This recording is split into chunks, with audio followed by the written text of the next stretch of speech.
Dark നെറ്റിലെ ലഹരി കച്ചവടത്തിനായി Edison Babu വീട്ടിലൊരുക്കിയത് പ്രത്യേക സജ്ജീകരണങ്ങൾ.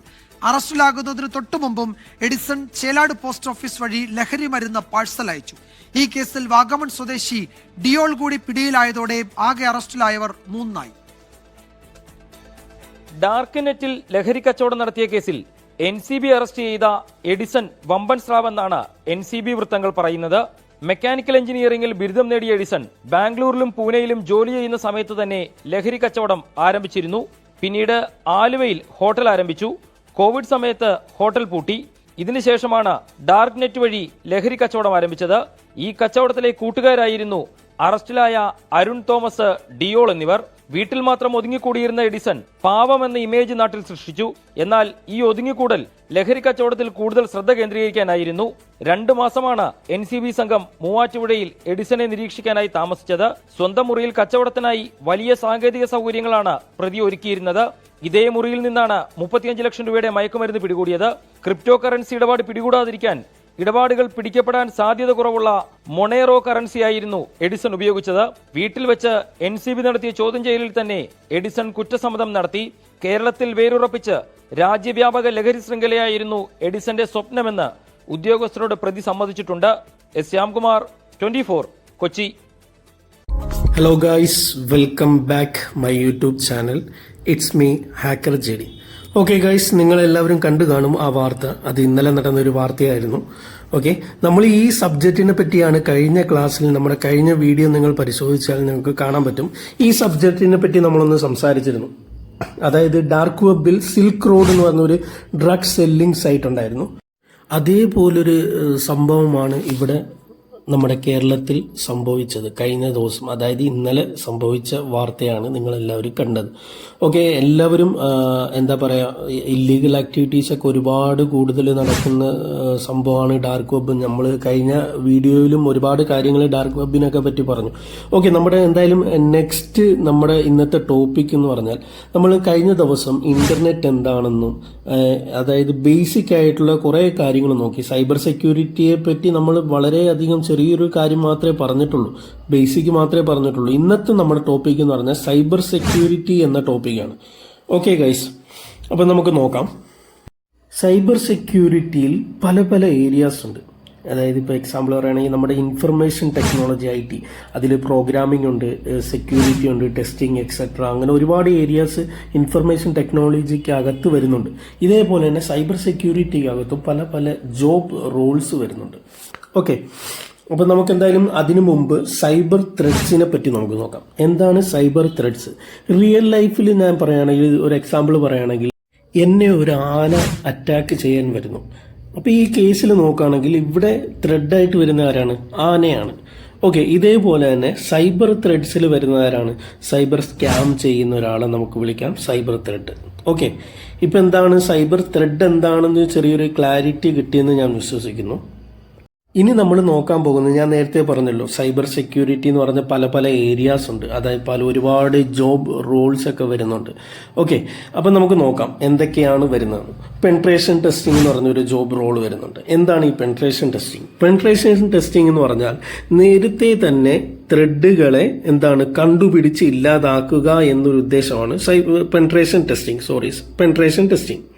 അതേപോലെ തന്നെ സോക്ക് എന്ന് പറഞ്ഞാൽ security operation centre. Okay, soak എന്ന് പറഞ്ഞാൽ മോണിറ്റർ ചെയ്യുക, 24/7 മോണിറ്റർ ചെയ്തുകൊണ്ടേ ഇരിക്കുക. എന്തെങ്കിലും ഒരു ത്രെഡിനെ കണ്ടെത്തിയാൽ അപ്പോൾ തന്നെ അതിനെ ഇല്ലാതാക്കുക. ഇതാണ് സോക്കിന്റെ മെത്തേഡ്. ഇനിയുള്ളത് ഓഡിറ്റിംഗ് കംപ്ലയിൻസ് എന്ന് പറഞ്ഞാൽ ഓൾറെഡി കുറെ ഗൈഡ് ലൈൻസ് ഒക്കെ അവിടെ ഉണ്ട്. ഈ ത്രെഡുകളൊക്കെ വരാതിരിക്കാനുള്ള കുറെ ഗൈഡ് ലൈൻസ് നേരത്തെ തന്നെ അവരെ സെറ്റ് ചെയ്ത് വെച്ചിട്ടുണ്ട്. ആ ഗൈഡ് ലൈൻസ് ഒക്കെ അവിടെ ഉണ്ടോ എന്ന് കറക്റ്റായിട്ട് വെരിഫൈ ചെയ്യലാണ് ഈ ഓഡിറ്റിംഗ് കംപ്ലയിൻസിന്റെ ഉത്തരവാദിത്തം. ഓക്കെ, ഇങ്ങനെ ഒരുപാട് ജോബ് റോൾസ് വരുന്നുണ്ട്. GRC വരുന്നുണ്ട്, ഫോറൻസിക് വരുന്നുണ്ട്. ഇനി വരും ക്ലാസ്സുകളിൽ നമുക്കൊരു ഡിഫെൻസീവ് സെക്യൂരിറ്റി എന്നൊരു ടോപ്പിക്ക് വരുന്നുണ്ട്.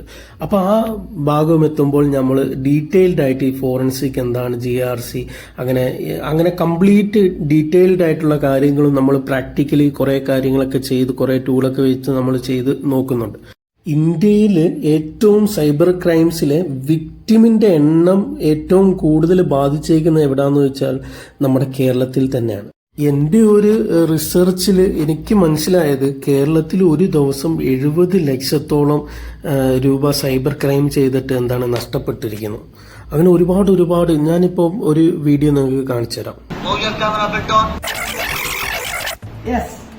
What do you do? आपका लोकेशन मुझे मिला है, आपका एड्रेस मुझे मिला है, सब कुछ मुझे मिला है. ये साइबर सेल है भाई. തൃശൂർ സൈബർ പോലീസിലെ CIക്കാണ് ഈ വിർച്വൽ അറസ്റ്റുമായി ബന്ധപ്പെട്ട ആ തട്ടിപ്പിന്റെ കോൾ ലഭിച്ചത്.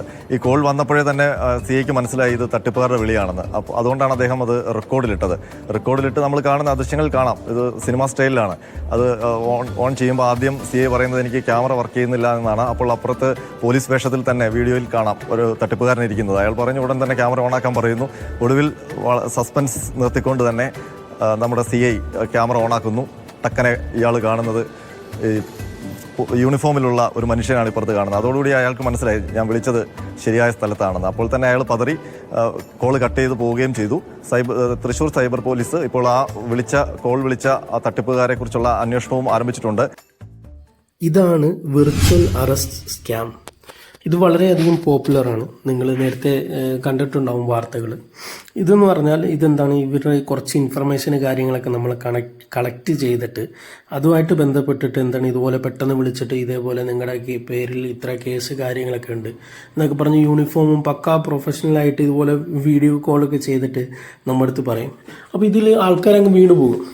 അപ്പോൾ എന്നിട്ട് അവസാനം ഇത് ഊരാൻ വേണ്ടിയിട്ട് 50,000 ഇല്ലെങ്കിൽ 1,00,000 രൂപ തന്നു കഴിഞ്ഞാൽ ഞങ്ങൾ ആരും അറിയാതെ ഇത് ഈ കേസ് മാറ്റിത്തരാം അങ്ങനെ ഇങ്ങനെയെന്നൊക്കെ പറഞ്ഞിട്ട് പല വീഡിയോസും പല സ്കാമുകളും ഈ ഇറങ്ങുന്നുണ്ട്.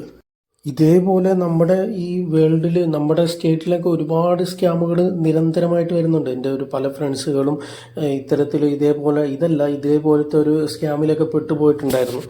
ഓക്കെ, അതേപോലെ തന്നെയാണ് AI ഡീപ് ഫേക്ക് എന്ന് പറഞ്ഞത്. നിങ്ങൾ കേട്ടിട്ടുണ്ടാവും. നമ്മുടെ ഒരു 2-3 ഫോട്ടോസ് കാര്യങ്ങളൊക്കെ കിട്ടിയാൽ മതി. അത് വെച്ചിട്ട് നമ്മുടെ ഇഷ്ടത്തിനനുസരിച്ച് നമുക്ക് ക്രിയേറ്റ് ചെയ്യാൻ പറ്റും. പല സംഭവങ്ങൾ ഉണ്ടായിട്ടുണ്ട്. കോഴിക്കോട് ഒരു സംഭവം ഉണ്ടായിട്ടുണ്ട്. അതായത് ഒരാൾ ഒരു കൂട്ടുകാരൻ വിളിച്ചിട്ട് പെട്ടെന്ന് ഇതേപോലെ ഞാൻ വീഡിയോ കോൾ വിളിച്ചിട്ട് ഇതുപോലെ എൻ്റെ ഏതോ റിലേറ്റീവ് ഹോസ്പിറ്റലിൽ വളരെ ഡേഞ്ചറായിട്ട് കിടക്കുകയാണ്, എമർജൻസിയാണ്, ഇത്ര രൂപ വേണമെന്ന് പറഞ്ഞ് 40,000 രൂപയെന്ന് തോന്നുന്നു. 40,000 രൂപ തട്ടിയെടുത്തു. അതിനുശേഷം രാത്രി പിന്നെ തിരിച്ച് ഫ്രണ്ട് വിളിച്ചപ്പോഴാണ് അറിയുന്നത് അങ്ങനെ ഇദ്ദേഹം വിളിച്ചിട്ടില്ല. അപ്പോൾ അവിടെ എന്താണ് നടന്നത്, ഡീപ് ഫേക്ക് എന്ന് പറഞ്ഞ് ക്രിയേഷൻ നടന്നിട്ടുണ്ട്. അതായത് നമ്മുടെ 2-3 ഫോട്ടോ മതി. ഇത്തരത്തിലൊക്കെ ഒരുപാട് സ്കാം കാര്യങ്ങളൊക്കെ നടക്കുന്നുണ്ട്. വേറൊരു വീഡിയോ നിങ്ങൾ കണ്ടു നോക്കുക. നമസ്കാരം സുഹൃത്തുക്കളെ. അങ്ങനെ അവസാനം ആ ഒരു മെസ്സേജ് എനിക്കും വന്നു. മെസ്സേജ് എന്തെന്നാൽ വേറൊന്നുമല്ല, ട്രാഫിക് വയലേഷൻ നോട്ടീസ് എന്ന് പറഞ്ഞിട്ടാണ് വാട്സപ്പിലാണ് മെസ്സേജ് വന്നത്. നിങ്ങൾക്കെല്ലാം ചിലപ്പോൾ വന്ന് കാണാം. എങ്കിലും ഞാൻ പറയുകയാണ്, വെഹിക്കിൾ നമ്പർ KL 26A തുടങ്ങുന്ന ഒരു വെഹിക്കിൾ നമ്പർ ഇട്ടിട്ടുണ്ട്. അതായത് ഞാൻ റെഡ് സിഗ്നൽ ജമ്പ് ചെയ്ത് തന്നെ ഒരു 1000 രൂപ ചെല്ലാൻ അടയ്ക്കണം എന്ന് പറഞ്ഞിട്ട് ഒരു മെസ്സേജ് എന്റെ മൊബൈലിലോട്ട് വന്നിരിക്കുകയാണ്. തുടർന്ന് ഇത് 1000 രൂപ ചെല്ലാൻ അടയ്ക്കാൻ വേണ്ടി ഒരു ആപ്പ് ഡൗൺലോഡ് ചെയ്യാനും ഇതിനകത്ത് പറഞ്ഞിട്ടുണ്ട്. അപ്പൊ ഇതിന്റെ പ്രശ്നം എന്ന് പറഞ്ഞു കഴിഞ്ഞാൽ നമ്മൾ ആപ്പ് ഡൗൺലോഡ് ചെയ്ത് കഴിഞ്ഞാൽ ഇതൊരു ഫേക്ക് മെസ്സേജ് ആണ്. എനിക്ക് കണ്ടപ്പോഴേ ചെല്ലാൻ നമ്പർ കണ്ടപ്പോഴേ മനസ്സിലായി. കേരളത്തിലെ ചെല്ലാൻ നമ്പർ ആണെങ്കിൽ ആദ്യമേ KL എന്ന് പറഞ്ഞിട്ടാണ് കേരളത്തിലെ ചെല്ലാൻ നമ്പർ എല്ലാം ജനറേറ്റ് ആകുന്നത്. MVD ഒഫീഷ്യൽ ആയതുകൊണ്ട് എനിക്ക് പെട്ടെന്ന് ഇത് ഫേക്ക് ആണെന്ന് ശ്രദ്ധിക്കാൻ പറ്റി. പക്ഷെ ഒരുപക്ഷെ നിങ്ങൾക്ക് ഇത് മെസ്സേജ് വന്നു കഴിഞ്ഞാൽ ഒരിക്കലും ഈ ഒരു ആപ്പ് ഡൗൺലോഡ് ചെയ്യാൻ പാടില്ല. ഈ ചെല്ലാൻ മെസ്സേജിലെല്ലാം ടെക്സ്റ്റ് മെസ്സേജ് ആയിട്ടാണ് വരുന്നത്. കൂടാതെ തന്നെ ഇങ്ങനെ ഒരു ആപ്പ് ഡൗൺലോഡ് ചെയ്യാനായിട്ട് MVDO ആരും നിർബന്ധിക്കാറില്ല, വാട്സപ്പിൽ കൂടെ നിർബന്ധിക്കാറില്ല. അപ്പോൾ എല്ലാവരും ശ്രദ്ധിക്കുക. ആപ്പ് ഡൗൺലോഡ് ചെയ്ത് കഴിഞ്ഞാൽ ചെയ്തവരുടെ അനുഭവം അനുസരിച്ച് അക്കൗണ്ടിൽ നിന്ന് പൈസ കട്ടാവുന്നതാണ് ആയിട്ടാണ് വിവരം. നമ്മുടെ മൊബൈലിലെ സെൻസിറ്റീവായ ഇൻഫർമേഷൻ എല്ലാം അവർക്ക് ലഭിക്കുന്ന രീതിയിലാണ് ഈ ആപ്പ് ഡിസൈൻ ചെയ്തിരിക്കുന്നത്. ഇത്തരത്തിൽ നമ്മൾ ചെയ്ത് കഴിഞ്ഞാൽ എന്ത് പറ്റും, അതായത് നമ്മുടെ മൊബൈൽ അല്ലെങ്കിൽ ഡിവൈസ് ലാപ്ടോപ്പ് എന്തായിക്കോട്ടെ അത് മൊത്തത്തിൽ ഹാക്കായി പെടും. ഓക്കെ, അതെന്താണ് ഈ ഹാക്കർമാർ എന്താണ് ചെയ്യുന്നത്, അതിൻ്റെ ഉള്ളിൽ ഒരു മലീഷ്യസ് ആയിട്ടുള്ള കോഡോ വൈറസോ കാര്യങ്ങളോ മുമ്പേ തന്നെ ഇൻജക്റ്റ് ചെയ്ത് റെഡിയാക്കി വെക്കും. ഓക്കെ, അത് നമ്മൾ ഇൻസ്റ്റാൾ ചെയ്യുന്ന സമയത്ത് നമ്മൾ ഹാക്കാവും. വളരെ സിമ്പിൾ മെത്തേഡാണ്. ഓക്കെ, ഇതേപോലെ തന്നെ അത് പറയാനുള്ള വേറൊരു കാര്യമാണ്, നമ്മൾ ആപ്പുകളൊക്കെ ഡൗൺലോഡ് ചെയ്യുന്ന സമയത്ത് എന്താണ് പെർമിഷൻസ് കാര്യങ്ങളൊക്കെ ചോദിക്കാറുണ്ട്. അപ്പം ഒരുപാട് ആൾക്കാർ എന്താണ് പെർമിഷനൊന്നും വളരെ ഇതിൽ മൈൻഡ് ആക്കാറില്ല, എല്ലാത്തിലും അലൗ ചെയ്ത് നമ്മൾ ആക്സസ് അലൗ ചെയ്ത് കൊടുത്തു വിടും. ഓക്കെ, ഈ കാര്യം നമ്മൾ ശ്രദ്ധിക്കാം പ്രത്യേകം. അതായത് ഒരു ക്യാമറ ആക്സസ് ചെയ്യേണ്ട പല ആപ്പുകളുണ്ട്, ആവശ്യമില്ലാത്ത പല ആപ്പുകളുണ്ട്. അപ്പോൾ ആ ആവശ്യമില്ലാത്തതിൽ നമ്മൾ ക്യാമറയ്ക്കുള്ള ആക്സസ് കൊടുക്കരുത്. അപ്പോൾ ഇതൊക്കെ സെക്യൂരിറ്റിയുടെ ഒരു ഭാഗമാണ്. ഓക്കെ, അതേപോലെ തന്നെ ഒരു മിനിസ്ട്രി ഓഫ് ഫിനാൻസിൻ്റെ പേരിൽ ഒരു ഫേക്ക് ആയിട്ടുള്ള ഒരു സൈറ്റ് ഉണ്ടായിരുന്നു. ഇപ്പോൾ കറൻ്റ്ലി അവൈലബിൾ അല്ല, ഇന്നലെ വരെ അവൈലബിൾ ആയ സൈറ്റായിരുന്നു. ഓക്കെ, അത് ഞാൻ കാണാം, അത് വലിയൊരു വാർത്തയായി മാറി. അതായത് വേറെ ഒന്നുമല്ല, ആ സൈറ്റിൽ നമ്മൾ കയറുമ്പോൾ പക്ക പ്രൊഫഷണലായിട്ട് ഗവൺമെൻറ്റിൻ്റെ സൈറ്റ് പോലെയാണ് ഇൻ്റർഫേസ് കാണാൻ സാധിക്കുക.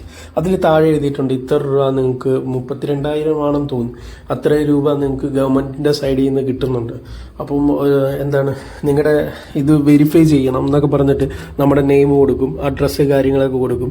അതിനുശേഷം 5 ഫ്രണ്ട്സിനെ 5 വാട്സപ്പ് ഗ്രൂപ്പിലൊക്കെ ഷെയർ ചെയ്യാമെന്നൊക്കെ പറഞ്ഞിട്ടൊരു സംഭവം കാര്യങ്ങളൊക്കെ ഉണ്ടായിരുന്നു.